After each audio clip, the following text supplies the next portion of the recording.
Well, here we are nearly 2 years after the disastrous release of Cyberpunk 2077, and people still continue to ask, is Cyberpunk fixed now? Well, of all the video games that I've played, I gotta say this is one that my feelings have really evolved on. And with update 1.7 comes new additions, more changes, more bug fixes, a few new missions, and a few teases of what the DLC is going to offer us. So let's not waste any time, let's get right into it. So this video that you're about to see is my unfiltered thoughts in no particular order about the current state of the game, how the game has changed, how the game has stagnated, what new things are in the game, and what things we can come to expect. So let's get right into it.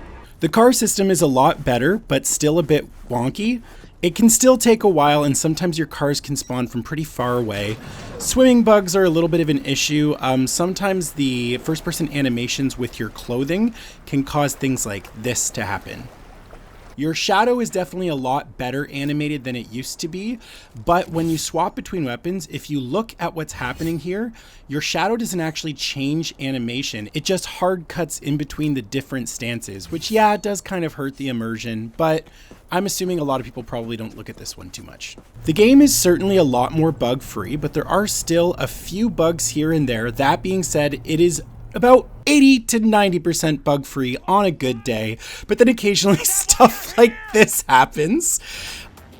Hey! Including when I tried to fight Ozob to blow up his nose, the grenade on his nose, and then the grenade did not blow up, and I got this fresh new animation of his real nose underneath.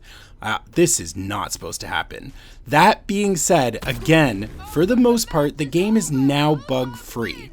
I also do want to say right off the top of this video that I do not recommend it for any older gens. This is a next-gen game. It plays really smoothly on PlayStation 5 now, but I cannot recommend it for PS4, especially because they have officially phased out updates for it. So if you are looking forward to playing the DLC on PS4, I am sorry, but it is not going to happen. All the different bikes that you can purchase in Cyberpunk now have different colored LED lighting rims. It does make it look really pretty. I'm an absolute sucker for anything neon and colorful in this game. NPCs have definitely gotten major improvements. There's still a couple kinks to work out. Now when you point guns at them, they do run around. Sometimes I think they scramble a little bit too much. It's almost sort of like an overreaction now. NPC density has gotten a lot better and it looks a lot more true to life, although occasionally they still go through or in and out of objects. That's something they could continue to work on for sure. It is really cool watching NPCs do their own thing, especially at places like the Afterlife. You can watch NPCs plan entire missions, but if you start stepping on them or all over them, they don't react, you can't talk to them, and sometimes they just stand around pretending to be people. What can I say? Even though the density is a lot better, sometimes they just do kind of dummy stuff like this, so it does kind of break that immersion, but it is so much better than it used to be. Now they react when you bump into them. Some will even become hostile and try to hit you, they'll make sounds, they'll call you names, but there are also a ton of reused NPCs. Oh my, there are so many NPCs in this game. I swear to God, I have seen their faces 100,000 times. This guy with the freaking hustle chest piece, he is like every 5th NPC in this game. Also, a lot of NPCs wear a lot of samurai merch, which is weird because they're not supposed to be very well known, but I also do think that that is weird because the guy who also was the lead singer of Samurai was like a well-known terrorist who blew up a building. So I'm very of two minds about that. And very occasionally NPCs will still do whatever this is. Traversal is a lot better. It feels really smooth, especially on the bikes. I gotta say, driving around has become one of my favorite casual activities in this game. Instead of just fast traveling everywhere, I do often find myself driving in between because a lot has improved. It looks really good in first and third person. Car density is way up, especially in downtown areas, and it becomes more true to life. The cars are definitely still a bit floaty and you can kind of find yourself flying around a little bit, but as much as I hate to say this, one of the solutions to that is to not always drive at full speed because there are so many turns left, right, and everything. You have to turn around all the time in this game, so it can feel more enjoyable if you're not always trying to go at crashing speeds. When you equip mantis blades, you can now see them in your character display. This is just a really nice touch, especially because the game lacks third person, but it's nice to get to see little things like this. There's a bunch of new weapons, including the blue fang knife, the pun knife. I'm not going to show you every single new weapon in action because that's not really the main focus of this video, but it is nice that they continue to add new stuff all the time. I do quite appreciate that. The Chain-O-Matic is one of the more fun ones. It's a sort of buzzsaw that's also a knife. It gets you blade points when you use it. It feels cool with the haptic feedback on the DualSense controller, and it makes a lot of sounds and looks really violent, and you know, I'm very here for that because that's very much what I'm here for when it comes to Cyberpunk. The Ozob's nose grenade now always explodes like bluish purple with confetti. That is a lot of fun. It can look really cool, and if you so feel, you can hit photo mode just at the right moment and do something like this. 3 new gigs have been added to 1.7, including this one that features a new weapon called the Hypercritical, which I don't have the full specs for, but it does feel really nice, looks cool. And you also get to meet this guy, Tiny Mike. Just judging by the way that he's animated and designed, and that is to say, very sort of main character attractive-ish looking, I'm heavily going to speculate here that he will be a character in the DLC. The new update comes with a mission that also has Edge Runners tie-in. So there's a new Netflix series called Cyberpunk Edge Runners. From what I understand, it is really well reviewed. I haven't watched it yet, but I am going to. When you put on this BD, you get a preview of actually the first 2 minutes of the anime itself. It does look pretty cool. I do love that the anime is actually perfectly animated to match the exact map that they've made for this video game. So it's not entirely different, it's actually the exact same. So after you watch this BD and you do way too much text, you can go by Al Capitan, you can pick up David's jacket, which looks kind of like the samurai jacket with the glowy inside, but it's yellow and it's got these little things on the bottom. I do love it. I think it looks really cool. You can also find the gun, Guts, somewhere around Corpo Plaza. The gun is ripped straight out of the anime just like the jacket, although the kickback on it is pretty insane. One thing that they have changed about the games now is you really do need the proper specs for the weapons that you're using. They did nerf the sniper rifle so that it won't do one-hit KOs unless you have the specific specs for that, which I actually do respect because I do think that works in favor of the immersion. You may have noticed some gold NCPD markers on the map, and when you approach them, you'll find out that these cops have been doing some pretty shady shit. Here you see a guy in his underwear run out. The cop will chase after him for about a full block, and if you don't intervene but just watch, you'll actually get to see them have this whole fist fight. Unfortunately, you can see their animations don't fully connect. They could have worked a little bit harder on this. I mean, that is just sort of a critique with the NPCs in general, but as soon as he kills this guy, he just walks the fuck away. Typical cop shit. There's other new weapons like the Kappa gun, looks pretty cool, shoots really well, it's a smart weapon. There's the QB. Again, looks cool, feels nice. I don't have too much to say about the new weapons. To be honest, the new weapons are all fine.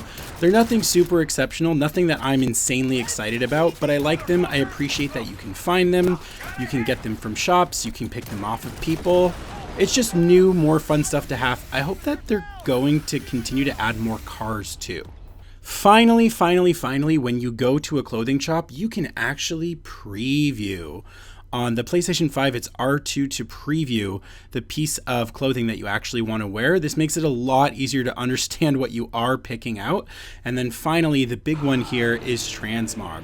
So you can go to any one of your apartments, and we'll talk about the different apartments in a moment, and you can change your wardrobe and you can make up to 6 custom outfits, which is so cool because finally, this is actually one of my favorite things about the newest update. You can finally feel like the kind of cyberpunk badass that you've always wanted to while still maintaining the stats of your best armor.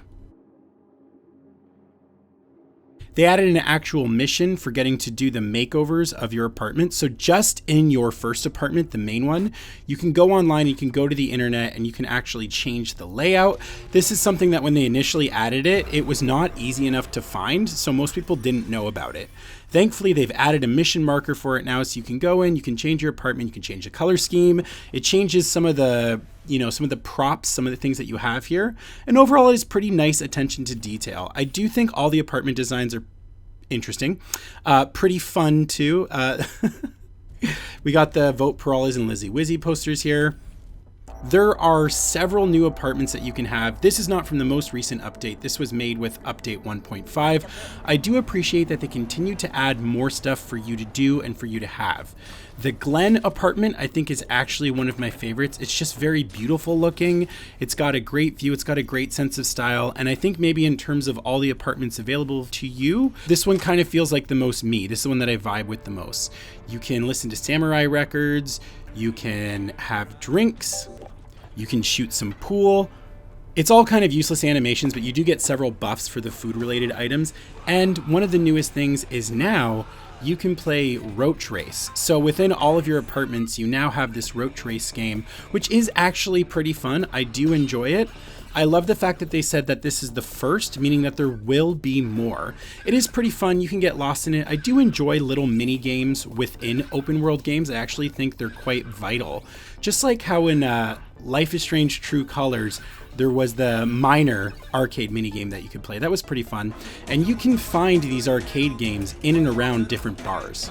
I do think it's a little bit of a missed opportunity that you can't interact with the clerk that works at the apartments that you live in. You think you'd be able to talk to them because that's a very real thing that people do. But all the apartments are beautiful and unique in their own way. The Corporal Plaza apartment is the most expensive. You can sit there and you can smoke a cigarette, which gives you some kind of a buff. I honestly don't remember. I don't care enough about the buffs in this game, to be perfectly honest. You can sit and drink tea. It definitely adds to the immersion, but it is also just a little bit boring. Like, I didn't come into this super uber violent game to sit here and drink tea necessarily, but at the same time, I appreciate it. There's this tiny little apartment, which has some cool little interesting props. It's got fun little design. It's not very nice. It is very cheap though. You have the Japantown apartment where you can light incense. I mean, I know this is going to be a nitpick, but when you go to light the incense, it's already burned at the end. I mean, whatever. You know, overall, the game is in such better shape than it used to be. V actually sleeps normally now. He sleeps the normal way. For those who weren't aware, when the game first came out, he would sleep sideways on his bed. You can sit there and you can also play a couple different samurai songs. I do like this. Once again, it's just these little tweaks inside the apartment stuff that do speak more to the immersion. I want more of this. I want more stuff like this, and I also want it to just play a little bit of a stronger part in the game, please. So the DLC is confirmed for next year. It is going to be called oh shit, I gotta look that up. I forgot its name already.